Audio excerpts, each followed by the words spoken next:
Imaginez un jeune garçon des projets de Brooklyn, entouré de drogue, de violence et de pauvreté. Contre toute attente, il s'élève, non seulement vers la célébrité, mais jusqu'au sommet du succès mondial.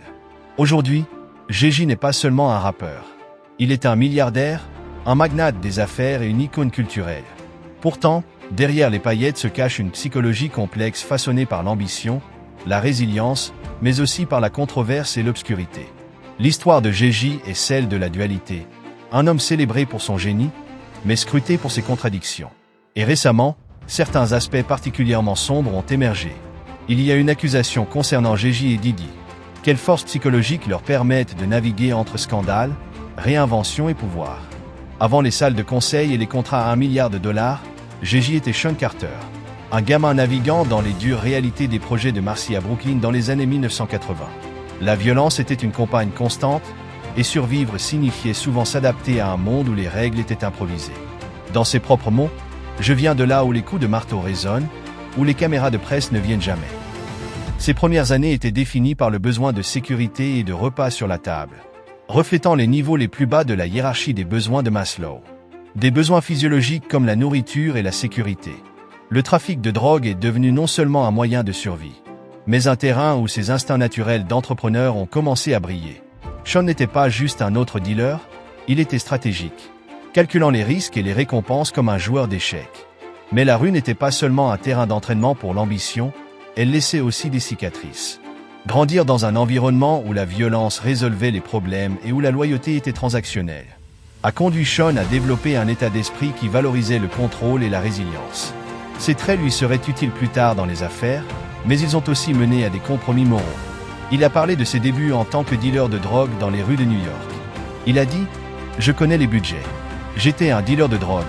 Pour être dans ce domaine, il faut savoir ce que vous pouvez dépenser, ce que vous devez réapprovisionner. » J'ajouterai qu'il a précisé qu'il faut avoir une stratégie de sortie, car vous finissez soit arrêté, soit tué, a-t-il déclaré. Le côté sombre de cette phase ne peut être ignoré.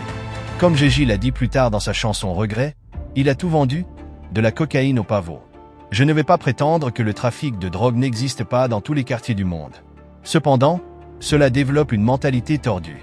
Une qui dit « Je ne vois pas d'inconvénient à nuire aux autres pour obtenir ce que je veux ou ce dont j'ai besoin. » Le besoin ou le désir d'argent l'emporte sur l'empathie envers ceux qui consomment les drogues. Et sur les vies détruites dans le processus. Cela a peut-être indirectement conduit Jeji à avoir moins d'empathie envers les gens à mesure qu'il progressait dans les affaires. Quiconque devait être écarté pour qu'il atteigne ses objectifs l'était. À l'époque, c'était comme, je dirais qu'il y avait deux options. Soit tu consommais, soit tu faisais circuler. Et tu faisais circuler? Oui, j'étais ce qu'on appelle un hustler. La chanson mentionnée parle des compromis moraux qu'un gangster doit faire pour survivre. Le fardeau psychologique de ses choix, surtout pour quelqu'un avec son ambition, crée une dynamique fascinante, la culpabilité se mêlant à la fierté de sa débrouillardise. Cette base a façonné l'homme qu'il deviendrait plus tard, quelqu'un qui porterait les leçons du risque, de la récompense et de la résilience dans tous les aspects de son avenir, même si cela signifiait franchir la ligne. Vers le début des années 1990, Sean Carter avait une vision, échapper aux rues et se redéfinir. Armé de textes percutants et d'un esprit entrepreneurial, il est entré dans l'industrie du rap. Mais contrairement à la plupart des artistes en herbe, Jeji n'a pas attendu que les opportunités se présentent, il a construit sa propre porte. En 1996, lorsque les grands labels l'ont ignoré, Jeji a cofondé Roc-A-Fella Records. C'était un mouvement audacieux et risqué, enraciné dans les leçons qu'il avait apprises dans la rue, contrôler son produit, contrôler son destin. Psychologiquement, cela reflète la ténacité, définie par Angela Duckworth comme une passion et une persévérance soutenue pour des objectifs à long terme. Jeji ne voulait pas seulement réussir, il voulait dominer. Son premier album, Reasonable Doubt, était plus qu'une simple musique, c'était un manifeste. Il se présentait à la fois comme un hustler et un philosophe, mêlant des récits de la vie de rue à des réflexions sur l'ambition et la trahison.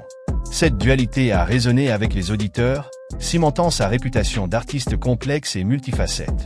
Mais l'ascension de Jeji ne s'est pas faite sans controverse. Les critiques l'ont accusé de glamouriser le trafic de drogue et de perpétuer des stéréotypes nuisibles. Psychologiquement, cela illustre la dissonance cognitive. La dissonance cognitive, c'est quand votre esprit a une croyance, mais que vos actions contredisent cette croyance. Cela crée une dissonance. Par exemple, savoir que fumer est mauvais pour vous, mais fumez tous les jours. Pour résoudre ce conflit, vous changez soit votre action, par exemple, vous arrêtez de fumer, soit vous justifiez votre comportement. Par exemple, je ne crois pas aux recherches sur le tabac, j'ai entendu dire que ce n'est pas si mauvais. Pour Gégis, le conflit éternel était entre sa connaissance qu'il serait judicieux de quitter définitivement la rue et tout ce qui y était associé, et sa dépendance à cette narration pour alimenter sa musique. Je prends définitivement mes responsabilités pour ma part et pour le rôle que j'ai joué dans cet espace. Parce qu'en sachant ce que je sais maintenant, vous ne pouvez pas sacrifier les autres pour votre propre vie. Si seulement j'avais eu le même niveau de conscience à l'époque. Dans son esprit, les récits de rue n'étaient pas seulement du divertissement, ils représentaient l'authenticité. Il a résolu cette dissonance en comprenant que parler des rues serait ce qui lui apporterait la célébrité.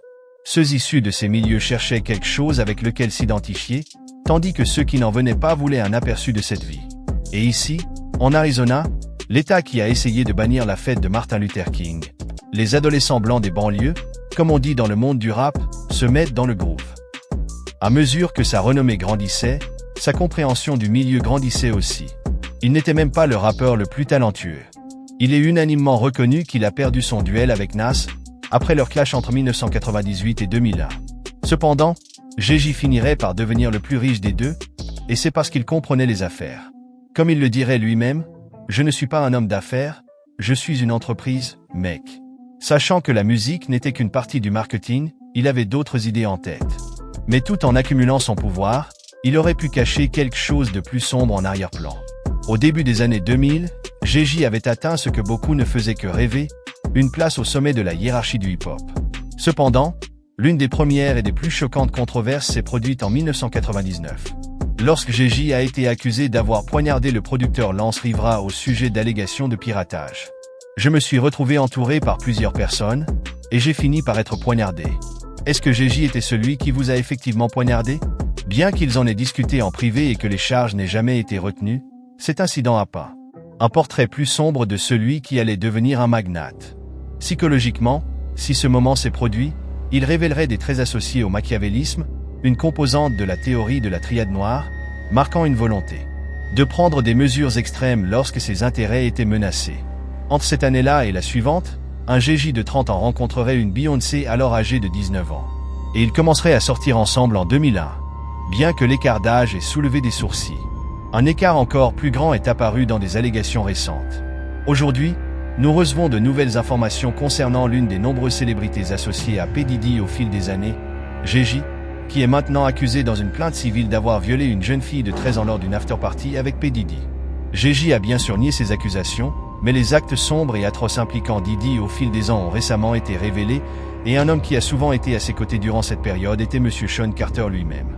Je ne peux, bien sûr, suggérer quoi que ce soit sans preuve, car cette vidéo serait démonétisée pour des controverses, comme cela s'est produit avec ma vidéo sur Diddy.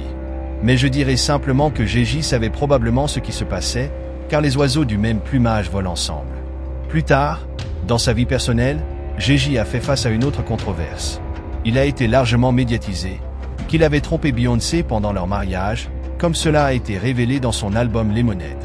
Les retombées n'ont pas seulement été le fait des fans, elles étaient aussi internes. Gégis a ensuite admis dans des interviews, et dans son album 4h44 que la thérapie l'avait aidé à confronter des problèmes profondément enracinés découlant de son enfance, comme l'évitement émotionnel et l'incapacité à exprimer pleinement sa vulnérabilité. J'ai tellement grandi grâce à cette expérience. Je pense que la chose la plus importante que j'ai apprise, c'est que tout est connecté. Chaque émotion est connectée et vient de quelque part. Et juste en étant conscient de cela, conscient dans la vie quotidienne, on a un tel avantage. Cela s'aligne avec la théorie de l'attachement, où les expériences de la petite enfance peuvent façonner la capacité d'une personne à entretenir des relations intimes. Puis il y a les critiques qui remettent en question le cœur même de ces initiatives commerciales.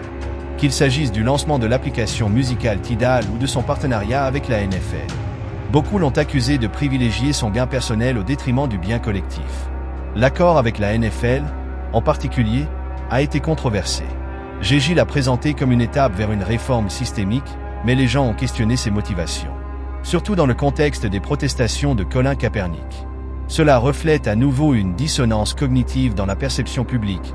Les fans peinent à concilier L'intérêt de Géji pour la justice sociale avec ce qui semblait être un geste pragmatique et motivé par le profit. Cependant, la capacité de Géji à traverser ces tempêtes témoigne de sa stratégie réfléchie. Il réagit rarement de manière impulsive en public, préférant reframer le narratif avec le temps. C'est indicatif d'une intelligence émotionnelle. La capacité à gérer ses propres émotions tout en influençant celles des autres. On ne m'a jamais enseigné cela. On ne t'apprend pas l'intelligence émotionnelle quand tu grandis dans des projets. On t'apprend à survivre. À travers ces controverses, Géji a réussi à maintenir une aura de résilience et de réinvention. Pour chaque scandale, il y a eu un retour soigneusement calculé, ce qui met en lumière son talent pour transformer l'adversité en opportunité. Lui et Beyoncé forment depuis des années un couple puissant, ayant surmonté leurs difficultés du passé.